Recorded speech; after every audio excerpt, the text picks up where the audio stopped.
Listen, you guys. I'm making this video because the government's stalking me. I've been shaving myself bald and bathing in jelly for the last 2 weeks to try to get the microphones out of my teeth and the cameras out of my eyes. They've been gang stalking me, you guys. You guys, they're coming after me. I astrally projected myself into Area 51, and I saw the aliens they're keeping there. We need to go free the aliens. They're gonna come get me, you guys. They're gang stalking me. You guys. Knock, knock. Oh my God, they're here. You guys, who is it? Oh, I just have a special delivery for you. Give me that.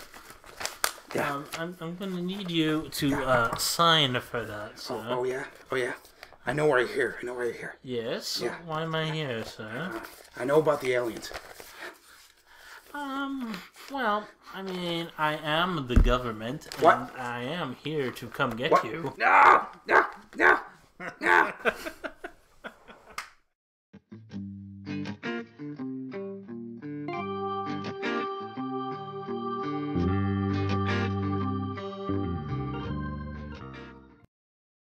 Hi, and welcome to Neckbeard Nation, the show where we are a nation of neckbeards. I am Buck. This is Matt. This is my goblet of pop. That's Matt's hat of the day. Today, we're talking about how the government is going to get you. Specifically, surveillance. Surveillance is an interesting topic in that we can't really do our historiography on it all that well, because surveillance up until the modern era was someone listening through a door or intercepting a message, something like that. Certainly the idea of surveillance is very old, but the methods are very, very new, and they keep getting newer and newer and newer. So we're going to touch today on some of those new methods, what people think about some of those methods, and the legality of some of those methods. And we're going to start the episode with a blockbuster, because Matt has a amazing story about a crazy person. Yeah, so I was telling Buck this, and it's kind of personal, but hopefully I do the story justice. It's hard to remember, but about probably 9 years ago, my early 20s, I was a pizza delivery driver, and it was Super Bowl Sunday. We were slammed, crazy busy. I bring a pizza to this house. It was in a bad neighborhood. I mean, our pizza place was kind of in a bad neighborhood. So I get there. Lady answers the door. She looked typical of the neighborhood. She says, "Come on in, put the pizza on the table, I'll go get your money." I'm like, okay, I come in. And it was kind of weird. She weaseled her way behind me and locked the door. And I thought it was kind of weird, but I'm like, whatever. Seen a lot of weird stuff. So put the pizza on the table. And she turns to me and she's like, she starts out by I don't know, I think she might even said were you followed or was anybody in the hall or something? And I'm like, no, what's going on? She's like, what's your name? And I'm like, my name's Matt. She's like, is it Matthew? I'm like, yeah, technically my full name is Matthew. She's like, that's a biblical name. Did you know that? And I was like, yeah, I know. I heard it. I think it means gift from God, or I don't know, some crap like that. So she's like, you're an angel and you were sent to me. And I'm like, what are you talking about?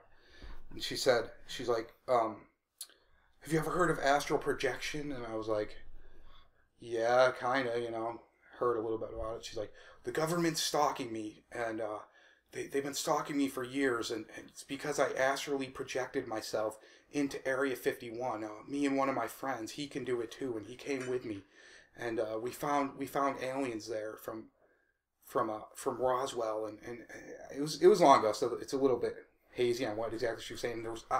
I was there for probably an hour and a half. So then she goes into, because she did this, the government has been stalking her for years. They've abducted her daughter because her daughter looks perfectly like Chelsea Clinton, and they're trying to replace Chelsea Clinton with this body double as her daughter, or her daughter was supposed to in case Chelsea Clinton got assassinated, her daughter was going to be killed. So then she busted out all these family pictures and was showing me her daughter. Her daughter didn't even look like Chelsea Clinton. I mean, I think she had blonde hair. That was about it. But I don't know what. I mean, the lady was just pretty out there, and she had me there forever, and I was like trying to get out of there because it was the busiest day, and I was trying to deliver pizzas, and I knew everybody at this. Nobody was going to believe me. I knew nobody would believe me, and like I just had to get back to work, and I was trying to be nice and not like be too forceful because I didn't want her to like call my job and like be like this guy was a rude jerk. So I always try to be nice. So I was kind of listening to her stories. I'm like, oh, that's so sad. They're stalking you. She goes on to say that they last time she went to the dentist, they put microphones in her teeth, and I don't know, maybe she had eye surgery. They put cameras in her eyes, and they were recording everything she was saying right now, and they were coming to get her at any moment. And then I was sent there as an angel, and honestly, like, it was pretty interesting to hear these things, but I had to get out of there, so I was kind of be nice, but I was kind of like, wow, this is out there. I got to hear what this lady has to say. So then finally, I'm working my way to the door. I'm like, I got to go. I'm at work right now. I'll, call again and I'll come back. You can tell me more. I was just trying to get out of there. She grabs me and like she had like violently grabbed me, and she had been grabbing me throughout the thing to not get me to leave. But anyway, she grabbed me and she forcefully pulled me to her and kissed me on the lips probably 4 times. And like I had no idea what to do. I was like a deer in the headlights. I was like, do I push her away? I'm like, I can't hit her. I can't physically touch her. I'll get in trouble. I had no idea what to do. I'm like, maybe this will be it. So she kissed me and she let me go, and it was just, I mean, it was weirder than I even said here. I can't even remember half the stuff. But so I get back to the pizza place and I'm running the bathroom. I'm washing my face, washing my lips, and told everybody, and everybody just laughed and they barely believed me. And she called for the next month, probably twice a week, trying to get me to go back, and I would not go back. So I mean, ever since then, I've like had this infatuation with these people who are, I mean, it's sad because she's clearly psychotic, but I don't know why. I'm just, whenever I see these videos, these conspiracy theory things on YouTube, whatever, I gotta watch them. So. Yeah, I mean, I guess you could have just fucked her and that would have got her out of the way. No.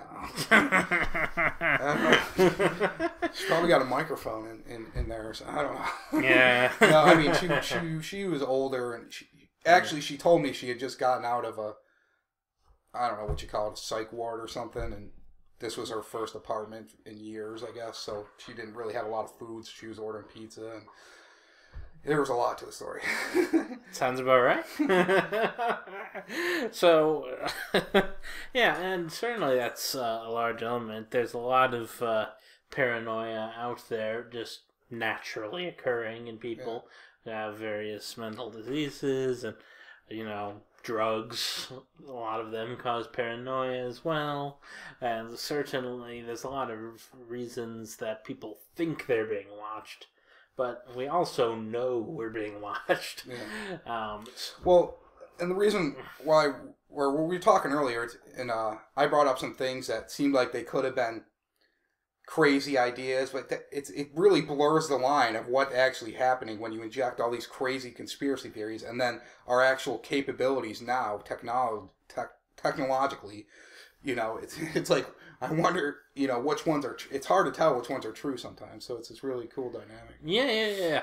And, we were looking before the show at a bunch of weird new technologies where you're going to read your fingerprint 20 feet away, and, they're putting all sorts of surveillance systems in street lights now, and, a bunch of weird shit through the PRISM program. The NSA can take a lot of your records from the internet, and there's just so much out there that the government just compiles just so much data, it's almost incomprehensible. And there really isn't any way to escape being monitored.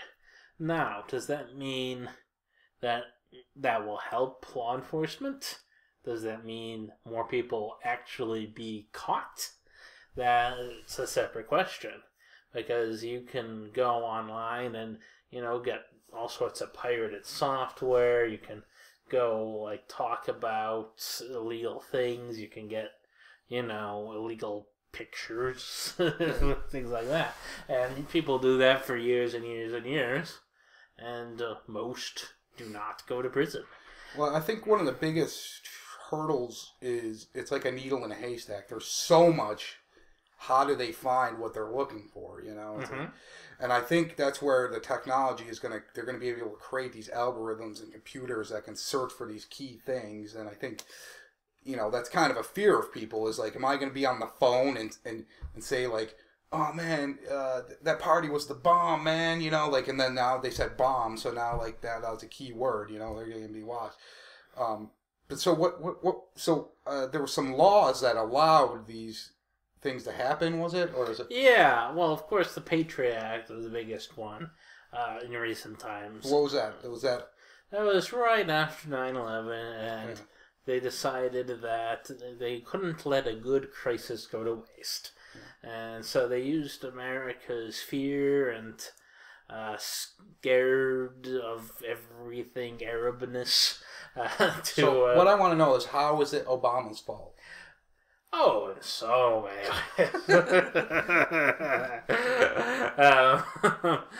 yeah, I think a lot of people have forgotten how bad W was. Anyways, so, you know, that's how we got Afghanistan and Iraq, of course, but it's also how we got the Patriot Act. And with that, the government was allowed to do a lot more wiretapping, a lot more surveillance than they ever used to be able to do. Has there ever been a case where they actually caught somebody using this act? Because I think they use the information more retrospectively. You know, when they're catching terrorists, it's normally through old-fashioned that's what I wanted to say. Intelligence. Well, what I always hear about these new catching like domestic terrorist things is it's basically almost, it's not entrapment, but that's the only word I know for it, is they basically set them up. They get these guys who are, you know, probably high risk for these type of things, and they set them up. They say, hey, we got this van and we got a bomb. All you got to do is drive down there and click this button. And then once they click the button, they're basically, you know what I mean? It's like, that's all the stories I've heard. Yeah, no, like entrapment is if like the police officer's like, oh, I know it's not entrapment. Here's my gun, shoot him now. Right? I know it's not. I just don't know what it's called. Well, it's just a sting, really. Yeah. That you know, the level of coercion is certainly raised in situations like that. But in order to, you know, get these people out, you have to have a sort of complex operations for such things. And so, you know, that is the big question with surveillance. Is it helping? Is it legal? And certainly there are a lot of questions back and forth whether it's helping. A lot of it is used retrospectively, like, oh, this person did this crime, let's go back into the records, see if we got anything on them. But the bigger question going forward is what is and is not illegal in surveillance. Certainly, inside your home, there are much stricter rules for surveillance than there are, say, in public. They can't, for instance, fly an airplane over your house and just sort of look in and see what you got in there. Why can't they? As long as if they're in a public area looking into your house from a public area, is that legal or no? Yes, that is legal. So say they were at the street and they could see into my house from the street. Yeah. As long as they're not on your property, right? Well, it depends what part of the property. They can be on your lawn, but they can't be like inside a fenced area. It's the difference between what's called the curtilage, sort of that outside area of the house, and sort of the grounds of the house itself. It's any place where it's reasonably likely for a member of the public to be in that they can surveil from, and which is why they can't do it from an airplane, at least one flying at a normal height, because the a person is not allowed in the general public to go above 2,000 feet, and that's federally restricted airspace. But if they fly something below 2,000 feet, they're perfectly within the law because anybody could fly something 1,000 feet above your house. You had the story about the drone you were telling me about. Yeah, it was pretty recently. I got the story wrong, but I thought it was a police drone, but it was I guess a guy in New Jersey, his neighbor flew a drone over his yard, and the guy shot it down with a shotgun, and I'm not sure what the outcome was on the trial, but it brought up this question because I had known this from before, but I thought it was a mile, but Buck said it was 2,000 feet. You own the airspace 2,000 feet above your home. Is that correct? Yes. Okay. So there's this whole question of whether the drone was trespassing or not. But by what you were saying, it sounds like it wasn't because it was... Or is that only police that could do that? That's police. Oh, okay. Yeah, it's trespassing when anyone goes above your house. If it's trespassing if someone throws a stone across your house, because that stone went through the air of your property. That person in, law school, made-up world, has trespassed and you can sue them. So it's okay for a police officer to trespass? Is what? Yeah. Okay. Well, I mean, it's generally expected that, in some areas there's going to be some passing through private areas like a lawn or something like that. People cut through those. That's not unexpected. So, there's a lot of leeway for that sort of thing. But, if the cop is like smashing his face in the window or they're like, wonder what they got going on in there, that's pushing it. You can't really do that. So what other things in this? Well, first of all, I want to say to the guy in New Jersey, why do you have a drone? Why do people own drones? Oh, what is he going to do with it? No, they're just like... There's people who have model airplanes and kites. It's just a little fun... Okay, you spend, what, $2 making a kite? No, man, you should see these model airplanes, man. They're crazy. There's a group right down the street from me. They're really intricate and expensive. Okay. I mean, it's just a hobby, It's like... But it's cool to put a camera on them and fly over stuff. I mean, people are using them to look in rooms and catch people naked and stuff, but I mean, I've watched a lot of videos of drones. Like, in Russia, they're using them to explore parts of the wilderness, like from the old, I don't know, what is it, old war buildings from World War II and stuff. They found these, like, giant Tesla coils that they couldn't really, it's hard to reach on foot, so they send these drones with cameras over. Oh, it's really cool. There's cool stuff you can do, I don't think you can do that in New Jersey. Yeah, no, I think that guy's just an I'm just saying, it's just You don't know the situation, though. I mean, it could have been an accident. You might not know his plot line. I mean, the guy could have, I don't know. Yeah, if you own a drone in New Jersey, I'm going to preemptively call you an asshole till proven otherwise. Well, if you own a shotgun in New Jersey and shoot at things in the air, you're probably an asshole as well. Yeah. Generally, if you're in New Jersey... There you go. Jay and Silent Bob, you're fucking assholes. Yeah, that's right. Boy, was that a diversion. Anyways, back to sort of the whole NSA and, secretive state surveillance sort of things. Was there any other bills that were passed? I know there was a Patriot Act, but I thought there was another one. Well, there's Freedom of Information, I think. That is a big one. Is that in the same vein? Or no, I mean, freedom of information just forces the government it's kind of the other way, right? Yeah, expose their records. I brought up PRISM earlier. That's the law where they can take all sorts of internet information and just download that. Isn't one of these laws up for Patriot Act renewal or something? Patriot Act is up for renewal. Let your congressman know by June if you like or dislike the Patriot Act, and they will not listen to you, and you will have wasted your time. Unless you have a lot of money. And if you do have a lot of money and watch this program, we would like some money. We'll write to your congressman for you. That's right. Just send us the money. We'll write to you. Right. So, there's questions about 1984 type stuff, Big Brother, that kind of that was issue. a great book.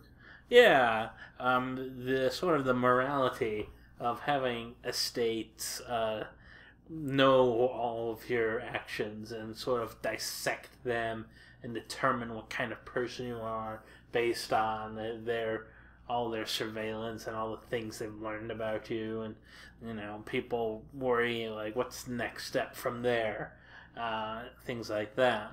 And so I certainly understand the anti-surveillance movement in the sense of a slippery slope, which certainly there already has been a bit of a slippery slope, which sort of negates any sort of fallacy that normally goes along with that. But I've always been on the other side. Like, I do not care if I'm monitored.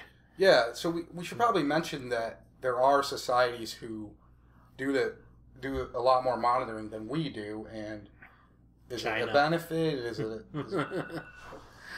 So. Real quick, I wanted to bring up this cool technical aspect of a society who does this and how it helped them. I think it might have been in Brazil, might be wrong, but they developed a system of microphones through the city, and whenever there's a gunshot, they can triangulate the microphones to pick up exactly where, like within a 2-foot block or 2-foot square of where that gunshot came from, and it's instantaneous. They get this information instantaneously, and they've taught so many people. I can't remember the town, but that's really cool. So that's really I awesome. think it's pretty big in Britain too. The CCTV, yes. Yeah. Able to see everyone in public at all times. That's there's a lot of controversy over in the UK about whether or not the government should be able to see everyone at all times.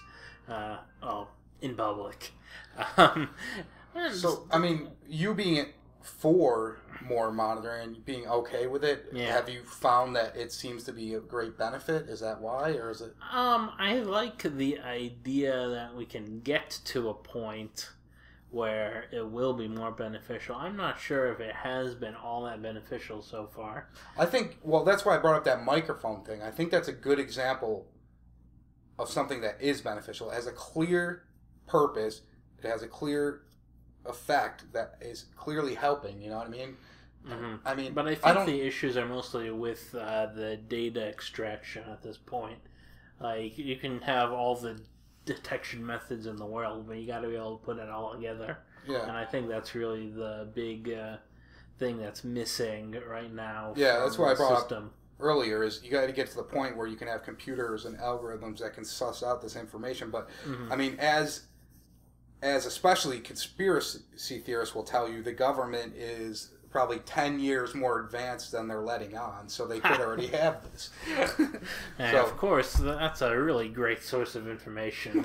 Well, I think I've heard it other places, but I mean, they're the ones who really latch on. I believe that was a line from Men in Black or something really? Like that. Anyways, hopefully you guys have enjoyed this more informal show that we put together for you today. Hopefully you'll keep on watching and tweeting at us and all that wonderful little stuff. This has been Surveillance with Matt. I'm Buck, and good day to you. Thanks, guys.